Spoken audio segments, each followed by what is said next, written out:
რიაკია, მესამე კვირა არის საავდგომო დიდი მართვის, ალბათ იმედია თქვენ სულებში უფრო მეტი სიწყნარე, უფრო მეტი სიმშვიდე არის, მართვა კარგად მიმდინარეობს და ველოდებით იმ სასწაულ დღეებს, როდესაც იქნება უფლის სიდებით შესვლა იერუსალიმში და შემდგომ ავდგომა ქრისტესი. ჯვარცმა და ავდგომა ქრისტესი. დღევანდელ დღეს ყოველთვის მესამე კვირას ჩვენ აღნიშნავთ ჯვრის თაყვანისცემის დღეს.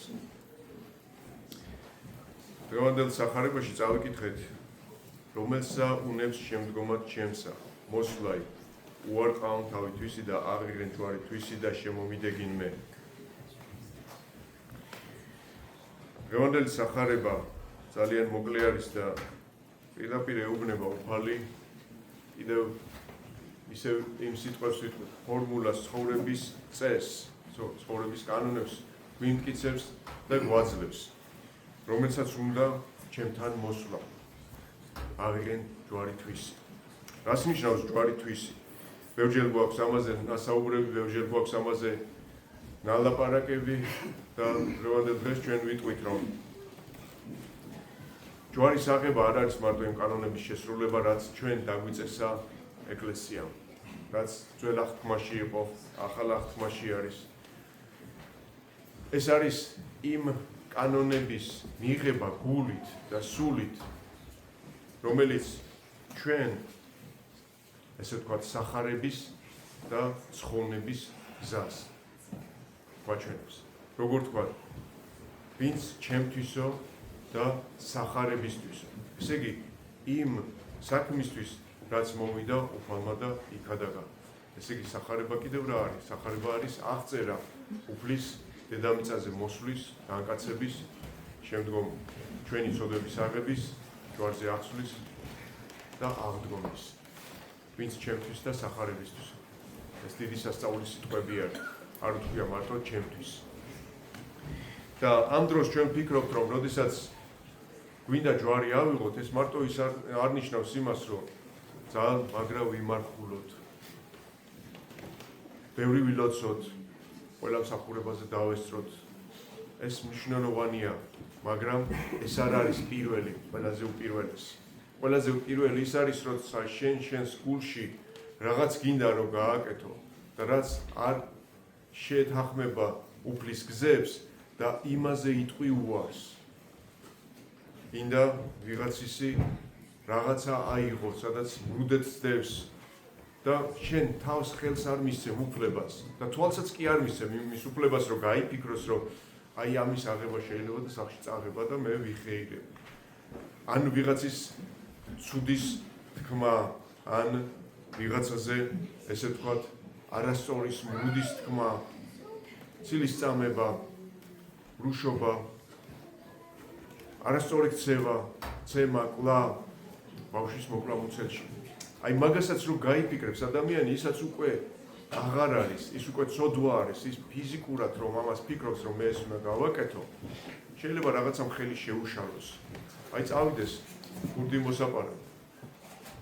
წავიდეს უკვე ყველაფერი აქვს დაგეგმილი, უნდა წავიდეს სადღაცა რაღაცა აიღოს, სხვისი წაიღოს, სხვისი ნაშრომი, სხვისი ნაბრძოლი. შეიძლება იმასაც მოპარული ქონდეს, მაგრამ მნიშვნელობა არ აქვს. არ არის ესეთი რაღაც, რომ იძახდნენ გურდის ხონდეს, არ არსებობს ესეთი რაღაცა. ისეც კურდობაა. აი ზუსტად მაგას დაგეგმილი გაქვს და რაღაცამ შეგიშალა ხელი და არ მოიპარე. ისეც ცოდვაა უკვე. მიუხედავად იმისა, რომ ვერ შეასრულე ფიზიკურად, მაგრამ უკვე გქონდა გულში ჩადებული და უკვე გულში მიიღე შენ ის გრძნობა, რომ მე ეს უნდა გავაკეთო.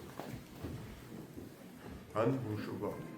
ჩაუდენი ადამიანს იმ ზუსტად რამდენიმე წამის გულისთვის და იმ ესე ვთქვათ, კმაყოფილების გულისთვის, რომ დაიკმაყოფილოს თავისი თავი, თავის უფლის გზას სცილდება. არა მარტო სცილდება, არამედ საპირისპირო მიმართულებით მიდის. საიდკენაც უნდა მიეშურებოდეს საპირისპირო მიმართულებით მიდის. და ადამიანი იტყვის, რომ არანაირად სწორი ადამიანი იტყვის, რომ არანაირად არ დავთმობ მე წამიერი, ესე ვთქვათ, სიხარულისთვის ჩემ მომავალ საუკუნო ცხოვრებას. გულში რაღაცას რო ჩაიფიქრებ და უკვე გაიფიქრებ, უკვე ის ცოდვა არის. თუმცა, როცა განახორციელებ, ის უფრო მეტი ცოდვა, რა თქმა უნდა. როდესაც მოიფიქრებ ვიღაცა, რაღაცა უნდა გაუფუჭო, რაღაცა უნდა ცემო, უნდა ვიყვირო, უნდა ვიჩხუბო და გაბრაზებული მიდიხარ, ეს უკვე ცოდვა არის. მიუხედავად იმისა, შეიძლება ის ადამიანი არ დაგხვდეს და იმ ადამიანს ის პირადად შეურაცხყოფა ვერ მიაყენო. თუმცა ის გულში უკვე მიაყენო. და უფალი, რომელიც ყოველი გულის მხილველი არის, ყველაფერს ხედავს. უფალმა დაინახა უკვე ჩვენი გული, დაინახა ჩვენი სული და ჩვენი ცოდვა დაინახა ჩვენ სულში. აი ზუსტად ეგ არის, აღიღე ჯვარი შენი და მომდევდი მე.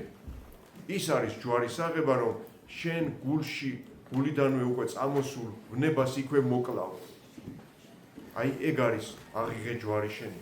ის სიამოვნება რო გაქვს, რაღაცა უნდა ისიამოვნო უცბად მომენტალურად, წამიერად და იმას იტყვი, არა მე ამას არ გავაკეთე. იმიტომ რომ არ არის ეს სწორი. არ არის რაღაცას დაუშავებს, უფლის წინააღმდეგ არის. აი ეგ არის აღიღე ჯვარი შენი და მომდევდე მე. და ზუსტად ამით კი არა რომ ჩვენ როგორ მარხულობთ, შეიძლება არ ჭამდეთ საერთოდ, შეიძლება არც სვავდეთ, შეიძლება კვირები გავიდეს, არ ჭამთ, არ სვამთ, მაგრამ მიშმაკები არც ჭამენ და არც სვავენ. მაგრამ არიან ცხონებულები? არა, მაგაზე დიდი საშინელი ქმნილებები არ არსებობს, რომლებმაც თავისი თავი გარდაქმნის ეშმაკები. რომელმა წარიწყვიტოს სული თვისი ჩემთვის გინა სახარებისთვის, მან აცხოვნოს იგი. რაღაც უცნაურად წერია, ხო?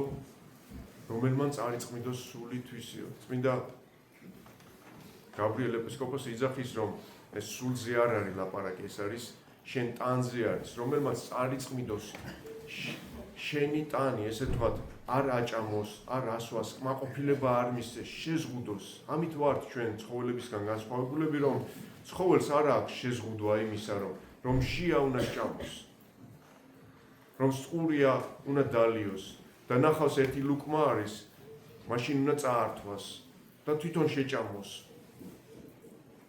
და მაგით განსხვავდებით ჩვენ ცხოველებისგან, რომ ჩვენ ღმერთმა ადამიანებად შექმნა, რომ ჩვენ შეზღუდვა შეგვიძლია ჩვენი თავის.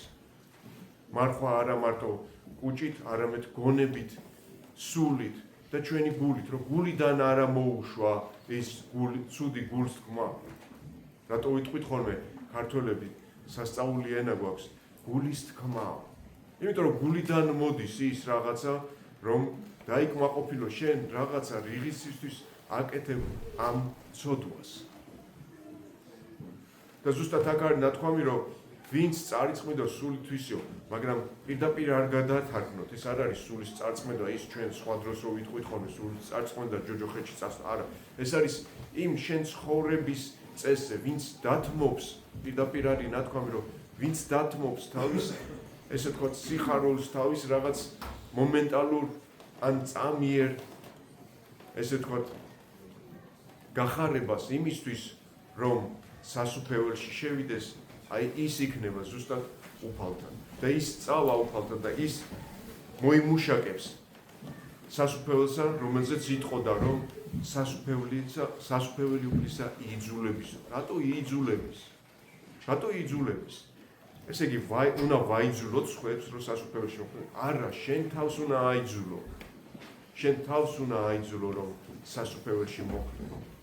იმიტომ რომ თუ ადამიანი მიხვდება, რომ ეს არის წამიერი ცხოვრება, ეს არ არის, ესე ვთქვათ, მრავალჟამიერი ცხოვრება, თუმცა ყველას გვინდა რომ გქონდეს დიდხანს ცხოვრება, გვინდა რომ ჩვენი შვილები, შვილთა შვილები და ჩვენი შთამომავლობა ვნახოთ გახარებულები, გამრავლებულები, ქრისტიანები, ბედნიერებაში და მშვიდობაში ცხოვრობდნენ, გვინდა ეს ვნახოთ.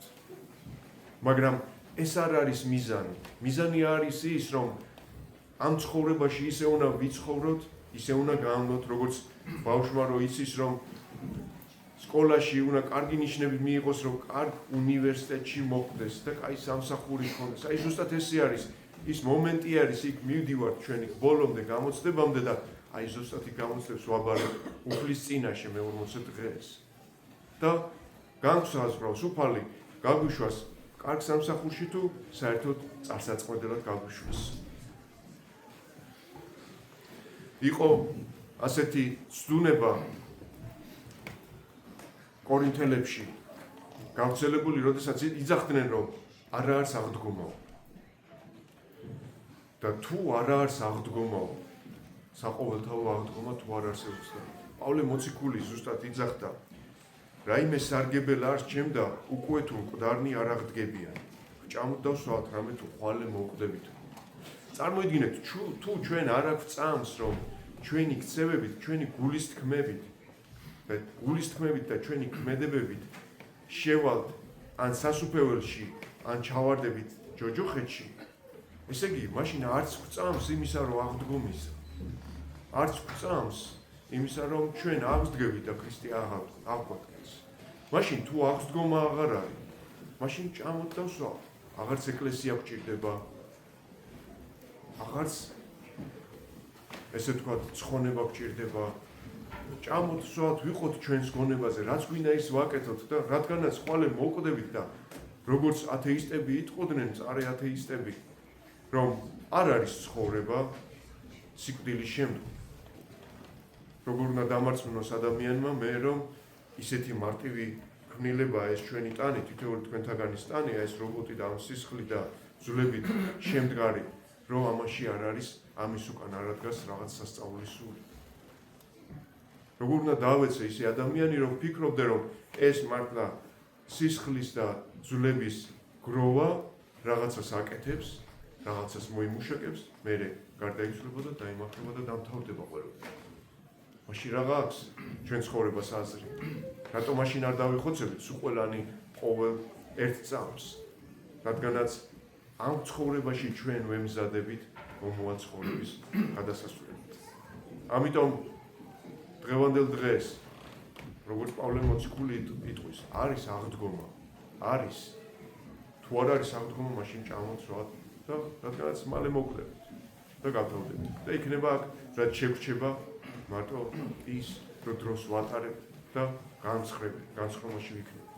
მაგრამ არ არის ეს, პავლე მოციქული იტყვის, რომ არის აღდგომა და უნდა ვიცვალოთ და უფალი იტყვის, იძულების სათასასუფეველი, ესე იგი, ჩვენ თავს ვაიძულებთ, რომ სასუფეველში მოვხვდეთ.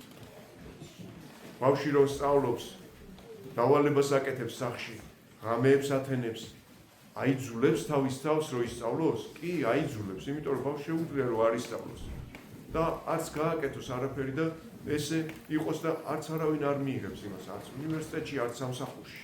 ამიტომ ბავშვიც აიძულებს თავის თავს. ბავშვიც კი თუ აიძულებს თავის თავს, რომ კარგ სასწავლებელში მოხვდეს და კარგ სამსახურში მოხვდეს, მაშინ ჩვენ მით უმეტეს უფროსები, რომლებმაც ვიცით, რომ ამ ცხოვრების შემდგომ არის ან ცხონება, ან წარწმედა, მაშინ ჩვენ თავს უნდა ვაიძულოთ. ავიღოთ ის ჯვარი და არასოდეს უფალი არ მოგცემს იმაზე მეტ ჯვარს, ჩვენ რაც შეგვიძლია ვზიდოთ. ავიღოთ ის ჯვარი და ვზიდოთ და ვატაროთ პატივით, ვიცით რომ დავეცემით, ვიცით რომ წავიქცევით. ეს აუცილებელია. არა არის კაცი, რომელი ცხონდეს და არა სცოდოსო. წარმოიდგინეთ, რა სიტყვები არის ცხონდეს, ესე იგი უკვე გარდაცვალების შემდგომ, რომ სასუფეველში მოხვდა. და არა სცოდოსო, რომელიც გარდაცვალებამდე ცუდი არ უქმნიაო. არა არის ესეთი ადამიანი, ესეთები იყვნენ მარტო უფალი და ღვთისმშობელი. დანარჩენი ადამიანი ყველას აქვს სცოდვა, ვინც ამ დედამიწაზე იშვა. ამიტომ ჩვენს ის ჯვარს, იმ ჯვარს რომ ავიღებთ და ვზიდავთ იმ ჯვარს, ჩვენ უნდა ვიცოდეთ, რომ წავიქცევით როდესღაც. მაგრამ ეგ იმას არ ნიშნავს, რომ ერთხელ წავიქცევით, მეორედ, მესამედ, მეოთხედ, რომ არ ავიქცევთ. ჩვენი დანიშნულებაა ზუსტად, რომ უნდა აღსდგეთ და უნდა ვაიძულოთ თავსათვისსა, რომ შევიდეთ სასუფეველსა, ცათასა. ამინ.